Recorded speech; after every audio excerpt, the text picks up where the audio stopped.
নমস্কার, আশা করি সকলে ভালো আছেন। আজকে আমি নিয়ে এসে হাজির হয়েছি কাতলা ভাপা। দেখুন কত সুন্দর দেখতে হয়েছে, আর বানানোটা কতটা সোজা সেই রেসিপিটা দেখলে পরে আপনারা বুঝতে পারবেন।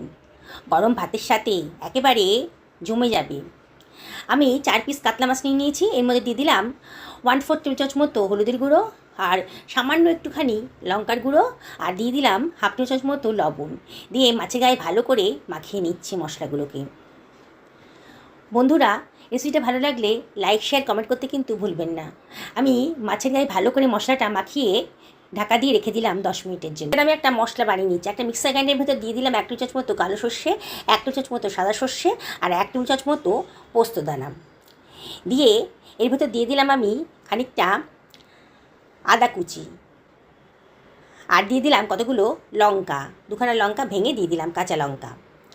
এবারে এর মধ্যে দিয়ে দিচ্ছি 1/4 টেবিল চামচ মতো লবণ, আর কোনো রকম জল না দিয়ে এবারে এটাকে আমি গ্রাইন্ড করে নিচ্ছি।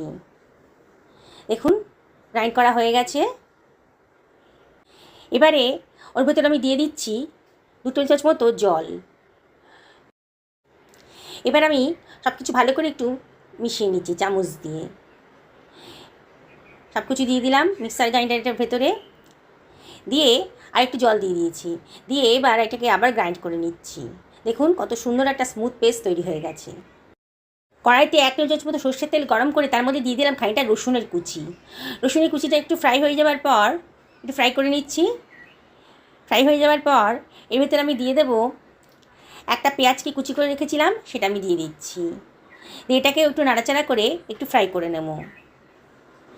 আপনারা এইভাবে একদিন কাতলা ভাপা বানিয়ে দেখবেন, অসাধারণ লাগবে। বিয়েবাড়ির রান্নার টেস্টেও এর কাছে ফিকে হয়ে যাবে। এত সুন্দর, ঘরেতেই বানিয়ে নিতে পারবেন। এর ভেতরে দিয়ে দিলাম 1/2 টেবিল চামচ মতো হলুদের গুঁড়ো, আর দিয়ে দিলাম সামান্য একটু লবণ। কারণ আমি সর্ষে বাটার সময় অনেকটা লবণ দিয়েছি, তাই এখানে খুব সামান্য পরিমাণে একটু লবণ দিলাম। দিয়ে একটু ভালো করে ভাজা হয়ে গেছে।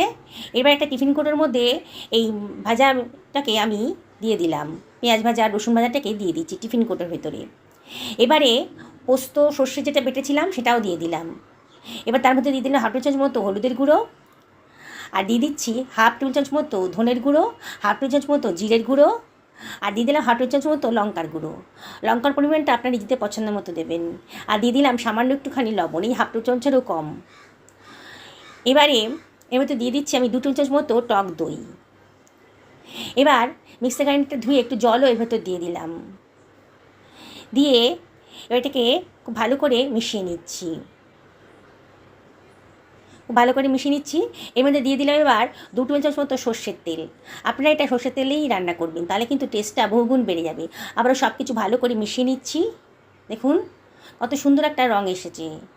এবারে আমি এর ভিতরে দিয়ে দিচ্ছি ম্যারিনেট করে রাখা কাতলা মাছগুলো। দিয়ে মশলার সঙ্গে আবারও ভালো করে সব কিছু মাখিয়ে নিচ্ছি। দেখুন ভিডিওতে যেমন দেখাচ্ছি। বন্ধুরা, আমি আপনাদেরকে আবারও রিকোয়েস্ট করব, একদিন এইভাবে বানিয়ে দেখুন। বিয়েবাড়ির স্বাদকেও হার মেনে যাবে। ভাবতেই পারবেন না ঘরোয়া পদ্ধতিতে এত সুন্দর রেসিপিটা তৈরি হয়ে গেছে। দেখুন ম্যারিনেট করা হয়ে গেছে এগুলো। এবার এর ভেতর দিয়ে দিচ্ছি আরও 1 টেবিল চামচ মতো সর্ষের তেল, ওপর থেকে ছড়িয়ে দিলাম। আর এর ভেতর দিয়ে দিচ্ছি কতগুলো কাঁচা লঙ্কা চিড়ে দিয়ে দিলাম। টিফিন করে ঢাকনাটা বন্ধ করে দিলাম। কড়াইতে জল গরম করতে দিয়ে দিয়েছি। দেখুন এবারে আমি টিফিন বক্সটাকে কড়াইয়ের ভেতর দিয়ে দিলাম, জলের ভেতর বসিয়ে দিলাম। এমন করে জলটা দেবেন যাতে টিফিন বক্সটা জলের মধ্যে ডুবে না যায়, বা কোনোভাবেই যেন জলটা টিফিন বক্সের মধ্যে না ঢোকে। ঢাকা দিয়ে দিলাম হাই ফ্লেমে 5 মিনিট, আর লো ফ্লেমে 5 মিনিট। আরও 5 মিনিট রেস্টে থাকার পর আমি এটা টিফিন বক্সটা তুলে নিয়ে আসছি। খুব গরম আছে এখনও। আমি কিচেন টাওয়েল দিয়ে এটাকে খুলে নিচ্ছি। দেখুন বন্ধুরা, খুব গরম আছে। দেখুন কত সুন্দর দেখতে হয়েছে, দেখেই কিন্তু খেতে ইচ্ছা করবে। যারা মৎস্যপ্রেমী তাদের কিন্তু জিভ দিয়ে জল গড়াবে। গরম ভাতের সাথে এরকম একটা ভাপা হলে পরে আর কি চাই। বন্ধুরা অবশ্যই বানাবেন।